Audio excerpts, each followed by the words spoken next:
Pazienza can pour that pressure on, he will win the fight. If Hector Camacho can use all the real estate in there and use those magnificent legs, he'll win the fight. How do I see it going? 12-round distance, this fight will go, and Hector Camacho will do just a little bit more movement. At times he'll run. It may be frustrating at times for the fans and for Pazienza, but in the end, Hector Camacho will win a very, very close decision. Let's go down now to ringside and Sam Rosen. And the excitement starting to build at ringside. Let's check it. Who will be in the corner for each man? For Vinny Pazienza, Kevin Rooney is his new trainer. He's had him for his last 3 bouts. His co-manager, Lou Duva, will also be there, as well as his father, Angelo Pazienza, and cutman Ace Morado. And for Macho Camacho, Patrick Flannery and Rudy Mata will be the key men in the corner for Hector Macho Camacho. A look at the tail of the tape for these 2 men who will fight for this championship, WBO Junior Welterweight Championship. They're both 27, slight height advantage to Vinny Pazienza. Pazienza weighed in at 138, Hector Camacho an even 140, and the reach advantage to Vinny Pazienza. And here at Convention Hall in Atlantic City, we await the arrival of the challenger, Vinny Pazienza.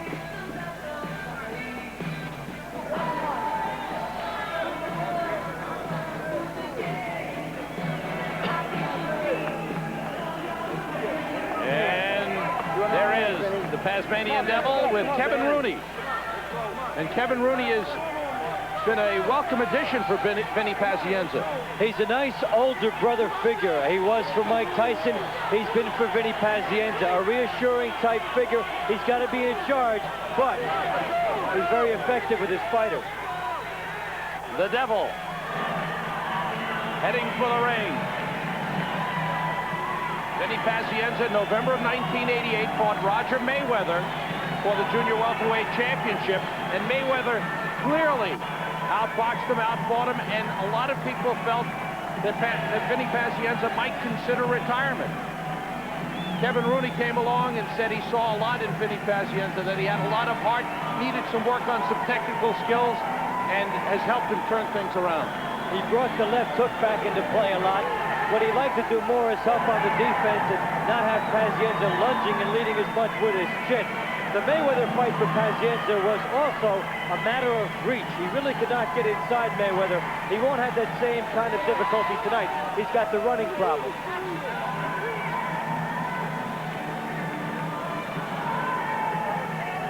Ray, what do you feel Pazienza must do to win this fight? I've said it from the beginning. He has established center ring, be the aggressor, push Camacho back, disrupt him out of his rhythm, and he'll win the fight. He's got to be on the attack at all times. Camacho's not a big hitter, and Pazienza's got to realize, hey, I'm coming forward at all times. No matter what this guy throws at me, I'm coming forward. Can Pazienza catch Camacho? Can he hurt Camacho? Well, yes. Then he throws a lot of crazy punches from different angles, weird angles. I'm sure he could catch him. And the crowd responds.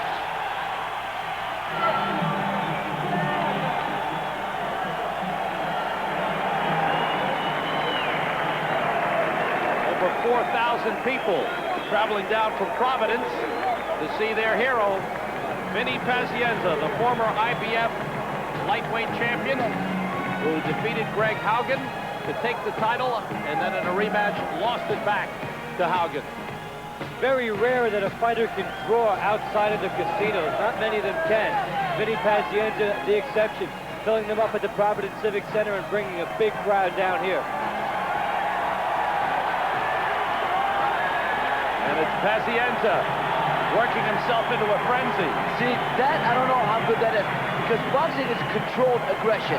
You got to keep it inside, and when you get in the ring, you got to control that aggression, or else a guy like Camacho will make you look silly, make you fall all over yourself. And here he comes in full headdress, Hector Camacho.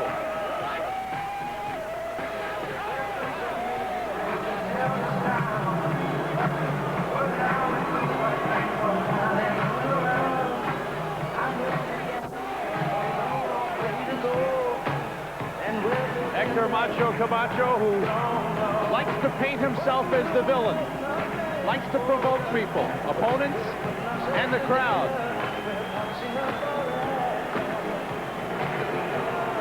And that's one reason this fight caught a lot of people's imagination.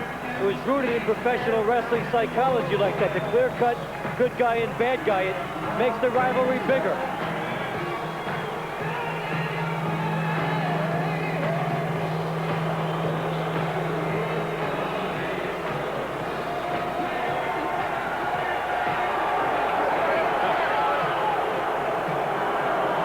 Show.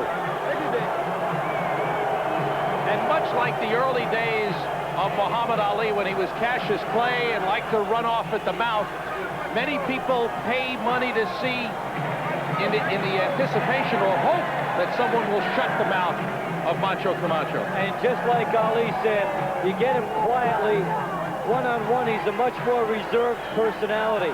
But when he sees a crowd, he thinks it's time to perform. Ray, when you saw Camacho step into that ring last March, what was your feeling? It was my ring. This is my ring. This is my time. I felt that way. I felt I fought that way. And we also thought we won that fight, just that way. What's your reaction to all the showmanship? Well, hey, it's fine if you can fight and back it up. It don't mean nothing if you can't fight. Donald Trump looking on. Maybe you put him in one of the lounges here. The dancing Macho Man. And Pazienza is quieted down. Lou Duva with final instructions.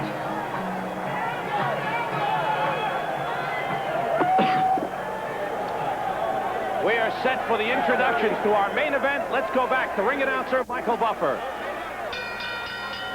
And now, ladies and gentlemen, from Atlantic City's Convention Hall, by way of Donald Trump's Trump Plaza Hotel and Casino on a boardwalk in Atlantic City, New Jersey, Main Events presents Put Up or Shut Up.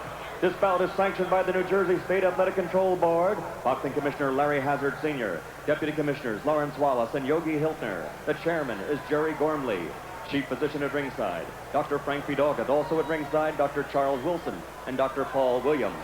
Counting for the knockdown seconds, Joe Cortez. And the timekeeper is Roosevelt Gilbert. Representing the World Boxing Organization is its supervisor at ringside, Mr. Ed Levine.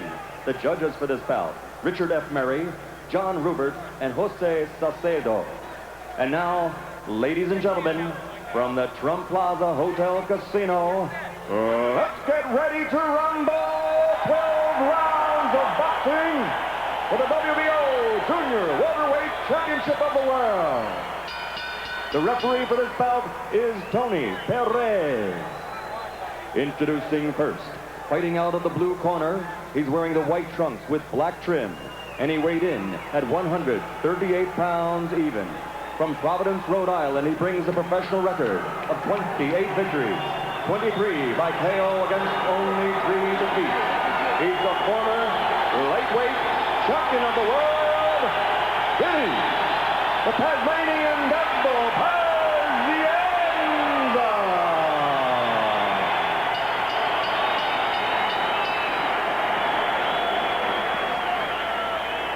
And fighting out of the red corner, wearing the multicolored trunks and weighing in at an even 140 pounds, originally from Spanish Harlem in New York City, but now fighting out of the Big Cypress Seminole Indian Reservation in Florida, he brings a professional record of 38-0, 17 KOs. Ladies and gentlemen, he's a 3-time world champion and the current WBO Junior Welterweight Champion of the World, Hector Macho Camacho.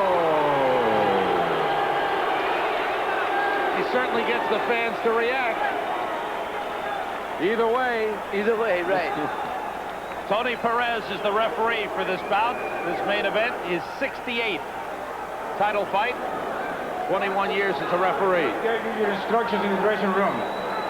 You give me a good, clean fight. I will not bother neither one of you, all right? 2 things you must remember.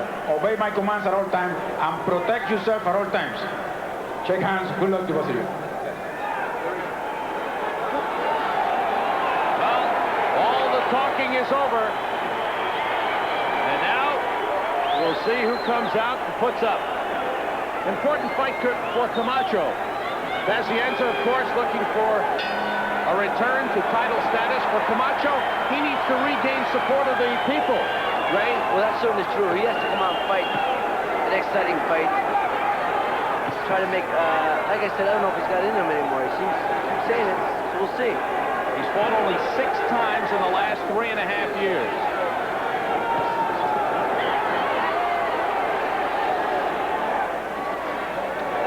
Pazienza charging in and trying to rough up Camacho. Tony Perez has to step in. That's what he has to do.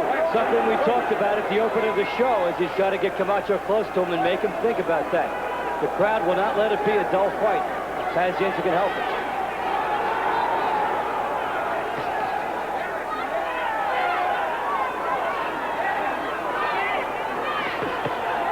Vinny throws some crazy punches from weird angles, and you never know. He could catch Camacho one of the crazy punches.